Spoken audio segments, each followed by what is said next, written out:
আজকে ভোটের দিনে ভিডিওটা শুটিং হলো, তো মারাত্মক একটা ভিডিও শুটিং করলাম ভোটটা দিয়ে আসার পর। এবার সবথেকে বড় ব্যাপার যেটা, আমরা ছুটি নিই না, আমাদের কাছে প্রত্যেকটা দিনই কিন্তু খুব ইম্পর্ট্যান্ট এবং আমরা আপনাদের জন্য সবসময় ভিডিও বানিয়ে যাই। তা সেইটা বলার জন্যই এই প্রমাণটা দেখালাম যে আজকের দিনেও আমাদের কিন্তু কোনো হলিডে নেই। যাই হোক, একটা কথা বলতে বাধ্য হচ্ছি, প্রথমে এই বাটিগুলো দেখুন। হ্যাঁ, এগুলো কোনো দইয়ের বাটি নয় যে আপনাদের বিয়ে বাড়িতে পরিবেশন করা হবে, এগুলো সব কভার ব্লক বানানো চলছে। এখন এই ভিডিওটার মেন যেটা বিষয় সেটা হচ্ছে যে কভার ব্লক কি বাড়িতে বানিয়ে নেবো না কিনে আনবো। এখনও এরকম প্রত্যন্ত অনেক জায়গা আছে যেখানে কভার ব্লক কিনতে পাওয়া যায় না। তো এখন ঘটনা হচ্ছে সেখানে বানাতে হবে, তো কিভাবে বানাবো সেই বিষয়টা থাকবে এই ভিডিওতে। কভার ব্লক কোন জায়গায় কত দেবো সেগুলো নিয়ে তো অনেক ভিডিও আগেও বানিয়েছি, তাও কিছু ধারণা এখানে থাকবে।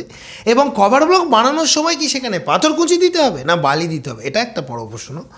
আর আমরা কি প্র্যাকটিস করছি সেটা নিয়ে একটা মজাদার গল্প এই ভিডিওতে থাকবে। তো সবার আগে একটা কথা বলুন, ম্যাক্সিমাম জায়গাতে আমরা ভিডিও বানাচ্ছি, চোখ কান খুলছে মানুষের, মেসিদের ফাটছে, অনেকের অনেক কিছু হচ্ছে, ঠিক আছে, কিন্তু দিনের শেষে জগৎ সংসারের জন্য একটা কিছু করতে পারছি, এটা ভেবে আনন্দ হচ্ছে। তো আমরা দেখেছি ম্যাক্সিমাম জায়গায় ওই আদলা ইঁট, 3 পোয়া ইঁট, অনেকে এরকম বিভিন্ন নয় বলে, ওরা তো আর ওই ইঞ্জিনিয়ারিং টার্মগুলো জানে না। যাই হোক, তো এই ডেড়ি, আদলা, 3 পোয়া যে যা নাম বলে, ঠিক আছে, আপনাদের ওখানে কি বলে মিস্ত্রি একটু বলুন তো কমেন্টে। যাই হোক, তো ওরা ওই আদলা ইঁট বসিয়ে দেয়, অর্ধেক ইঁট যেগুলো হাফ ব্রিকগুলো, সেগুলো বসিয়ে দেয়, বসিয়ে দিয়ে ইঁট ভাঙা উপরে মেন যে ফুটিংয়ের যে রেনফোর্সমেন্ট মেশটা সেটা বসায়। এবার এরকম একটা ভিডিওতে আমি অনেকদিন আগে বানিয়েছিলাম, কুমার কনস্ট্রাকশন আমাদের মেন চ্যানেলে, আর এটা তো র চ্যানেল, এখানে তো একটু মজা করে বলি। তো ওখানে বানিয়েছিলাম তখন অনেক দিন আগে, বছর 2-3 আগে, একজন কেমিস্ট্রি প্রফেসর তিনি কমেন্ট করেছিল, আপনি জানেন না যে মাটির নিচে লোহার জং আসে না, ওখানে কভার ব্লক ওখানে ইঁটের টুকরো দিলে কি হয়। আমি একটা কথা বলি, আরে যে জিনিসটা যার নয় সেখানে কাটিয়ে মারো কেন? তুমি তো আর সিভিল ইঞ্জিনিয়ার নয়। একটা জিনিস সবসময় জেনে রাখবে, ওই সায়েন্সের 3টে বড় বড় যে সাবজেক্ট থাকে না, কেমিস্ট্রি, ফিজিক্স আর ম্যাথ, ওই 3টেকে গুলে খেলে তবে একটা ইঞ্জিনিয়ার হয়ে যায়। এই ইঞ্জিনিয়ারিং মানে পুরোটাই অ্যাপ্লিকেশান। যে জিনিস বোঝো না সে জিনিসে কেন ফকরদা আলী করতে আসবো বাবা, কানটা মুলে শিখিয়ে দেবো, তোমার প্রফেসরগিরি ছুটিয়ে দেবো। তোমাদের মতো অনেক প্রফেসররা আছে যারা আমাদের ছাত্র, যারা আমাদের ভিডিও দেখে, সম্মান না দিলে সম্মান পাবে না। তাই তুমি যে ওই প্রশ্নটা করে সেদিন সম্মান দাওনি, আজকে তোমাকে ভালো করে বুঝিয়ে দিই। হ্যাঁ, তো মেন যেটা বিষয় সেটা হলো যে ওই যে ইঁটের টুকরোটা আপনারা ওখানে দিচ্ছেন, ওখানে লোহা জং ধরার কথার থেকে সবথেকে বড় ব্যাপার ইঁটের টুকরোর যে কম্প্রেসিভ স্ট্রেংথ, সেটা নিশ্চয়ই ঢালাইয়ের স্ট্রেংথের থেকে আলাদা। তাহলে সবার প্রথমে যখন লোড আসবে ফাউন্ডেশনে, মানে কলমের উপর, তখন কিন্তু সবার আগে ওই একটা কঠিন জায়গার মধ্যে যে দুর্বল জায়গাগুলো থাকে সেই জায়গাগুলো কিন্তু কোলাপস করতে পারে, ভাঙতে পারে। এবার কল্পনা করুন তো যে ইঁটের জায়গাগুলো ভেঙে গেছে, তাহলে ওই জায়গার রেনফোর্সমেন্টটা বেন্ড হয়ে গিয়ে ফুটিংয়ের কি কোনো ক্ষতি হতে পারে না?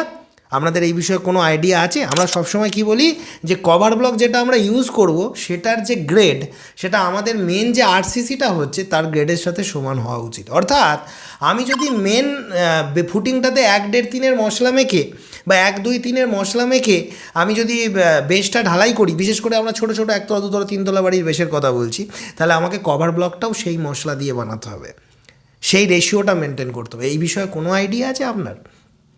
আর জল ছাড়াও এমন অনেক ইমপিউরিটি আছে যেগুলো আমাদের লোহাকে নষ্ট করে, যেগুলো ডাইরেক্ট ইঁট শুষে নেয়, সেটা কিন্তু কংক্রিটের বেলায় সেই শোষণটা থাকবে না। তাই যে জিনিস বোঝেন না সেই জিনিসে কথা বলে নিজেকে ছোট করতে আসবেন না। প্রত্যেকটা মানুষের একটা আলাদা আলাদা জায়গা আছে। পুলিশের কাজ করছে, ইঞ্জিনিয়ারের কাজ করছে, ডাক্তারের কাজ করছে। তাই আপনাদেরকে বলছি, এই ফকরদা আলীগুলো করতে আসবেন না। যেটা শেখার, যেটা যার লাইন, সেখান থেকে শিখুন। আর এটুকু জেনে রাখবেন, ফিজিক্স, কেমিস্ট্রি, ম্যাথ গুলে না খেলে ইঞ্জিনিয়ার হওয়া যায় না। তাই এবার আরেকটা জিনিস এবার আপনাদেরকে বোঝাই। এখানে একটা প্রশ্ন উঠে আসবে যে দাদা, তাহলে ধরুন এই যে ছবিটা দেখাচ্ছি, এই যে কভার ব্লক বানাচ্ছি, তার মানে ওখানে কভার ব্লক খুঁজে পাওয়া যায়নি, বিল্ডারকে অর্ডার দিয়ে, যেমন 75 যে কভার ব্লকের ছবিটা দেখাচ্ছি, এটা বিল্ডারকে অর্ডার দিলেই পেয়ে যাবেন। এবার অনেক জায়গাতে, প্রত্যন্ত জায়গায় যেখানে পাওয়া যায় না, বিভিন্ন ধরনের সাবানের বাটি, দইয়ের বাটি পাওয়া যায়, যেগুলো আপনারা বাড়িতে জমা করেছেন, আর জমা না করলে কিনতে হবে, সেগুলো দিয়ে এরকমভাবে আপনারা কভার ব্লক বানাতেই পারেন। এবার এখানে প্রশ্ন হচ্ছে যে আমরা জানি যে স্ল্যাবে মোটামুটি 20 থেকে 25 এর কভার লাগে। এবার কলমের ক্ষেত্রে 1.5 ইঞ্চি 40 mm কভার লাগে, বিমের ক্ষেত্রে 25 mm থেকে 40 mm কভার লাগে, লিন্টেলের ক্ষেত্রে বা বিমের ক্ষেত্রে। এবার একটা কথা ভেবে দেখুন, এই যে ছোট ছোট কভার ব্লকগুলো 20 mm 25 mm, এগুলো যদি বাড়িতে বানানো হয়, ঠিক যেমন সুজি, যেমন বাড়িতে যেমন মায়েরা সুজি রান্না করলে খেতে দিলে চুরি দিয়ে পিস পিস করে কেটে দিত, সেরকম 1:2, অর্থাৎ 2 ভাগ বালি 1 ভাগ সিমেন্ট কড়া করে মেখে একটু বেশি জল দিয়ে পাতলা করলে হবে না, একটু কড়কড়ে মাখো মাখো মশলা আপনাকে কি করতে হবে, ছোট ছোট ডাইয়েতে চেপে চেপে ঢুকিয়ে, বা প্লাস্টিকের ছোট ছোট, এখন তো আবার অ্যামাজন ফ্লিপকার্টে কিনতেও পাওয়া যায়, তাতে চেপে চেপে ঢুকিয়ে তারপর উল্টে দিলেই কভার ব্লকের আপনার পেয়ে যাবেন। এবং সেই ছোট ছোট 20 mm 25 mm যে কভার ব্লকগুলো, সেগুলো যদি বাড়িতে বানান, সব দেখবেন সুন্দর হবে না, সেখান থেকে আবার দেখা যাবে 5% ওয়েস্টেজ বেরিয়ে গেল, যেটা ভালো সেগুলো আপনারা ইউজ করলেন। এবং একটা জিনিস বলি, এইভাবে বানানোর পর 7 দিন ধরে আপনাকে কিউরিং করতে হবে। এবার এখানে প্রশ্ন হচ্ছে যে এখানে কি পাথর দেওয়ার দরকার আছে? যেগুলো খুব ছোট কভার ব্লক, যেমন ধরুন 25 mm 20 mm এরকম কভার, সেখানে আপনি পাথর ইউজ করতে পারবেন না। তার কারণ আমরা কি জানি, পাথর মিনিমাম, যদি আমি ছোট পাথরটা 10 mm পাথরটাকে ধরি, সেই পাথরটাতে ইউজ করতে গেলে আমাকে মিনিমাম যে কভারটা আমি কভার ব্লকটা বানাবো, তার যে সাইজ, তার অর্ধেকের থেকে বেশি হওয়া যাবে না পাথরের মাপ। অর্থাৎ আমার যদি 20 mm এর কভার ব্লক হয়, তার অর্ধেক কত, 10 mm, অর্থাৎ সেখানে আমি 10 mm এর পাথর ইউজ করতে পারি না।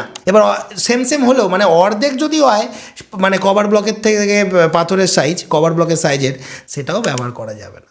তাহলে আমি যদি 10 mm পাথর ইউজ করি, 1/2 ইঞ্চি পাথর ইউজ করি, তাহলে আমাকে কভার ব্লকটার হাইট মিনিমাম 75 mm হতে হবে।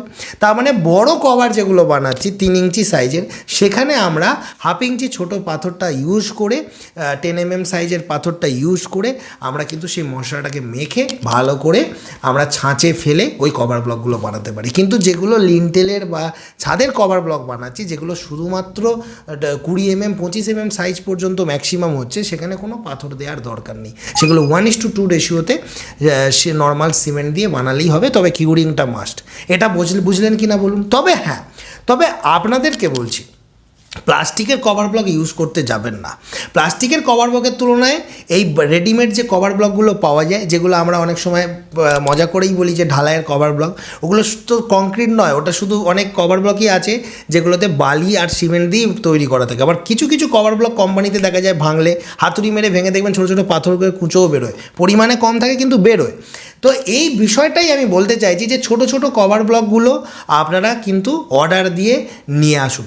এখন প্রত্যন্ত জায়গায় বিল্ডার এনে দিতে না পারলে আপনি অনলাইনে পেয়ে যাবেন, অনলাইনে অর্ডার দিলে সেটা বাড়িতে চলে আসে, বুঝতে পারছি। আর পড়ে রইল ফুটিংয়েরগুলো।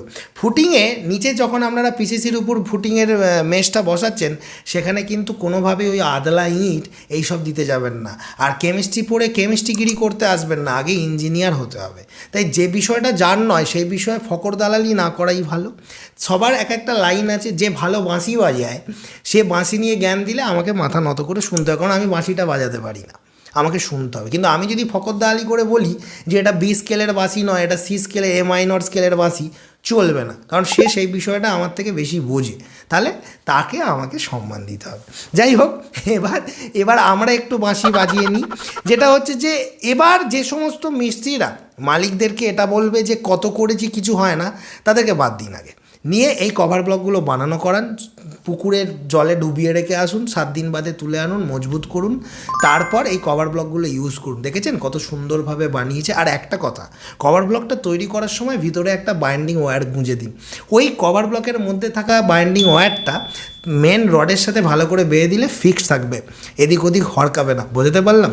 তাই কভারের গুরুত্ব বুঝতে থাকুন। মাটির নিচে থাকা রড, সেটা চারপাশের মাটি থেকে কতটা দূরে রয়েছে, কারণ ফুটিংয়ের মধ্যে মাটির নিচে অংশে বেশি পরিমাণ কভার লাগে, সেটা 50 mm থেকে 75 mm, অর্থাৎ 2 ইঞ্চি তো মিনিমাম লাগবেই, সেখানে 3 ইঞ্চি হলে ভালো হয়। মাটির নিচে সাইডের সব যা কিছু থাকবে সব কিছুর জন্য।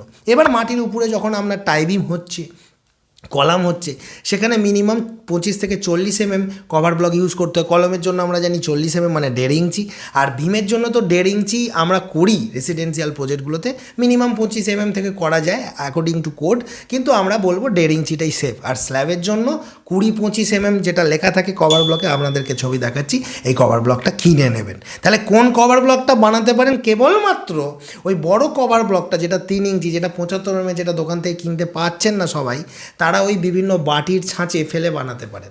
আর ছোট ছোট কভার ব্লকগুলো 20-25 পশ্চিমবাংলার সর্বত্র পাওয়া যায়, না পাওয়া গেলে অনলাইনে অর্ডার দেবেন, তবু প্লাস্টিকের কিনবেন না, ওইগুলো কিনে নিন। বোঝাতে পারছি? আজকে ভিডিওটা কেমন লাগলো একটু বলুন। ঠিক আছে, ভালো থাকবেন, দেখা হবে পরের ভিডিওতে। হ্যাঁ ভোট দিয়েছেন তো?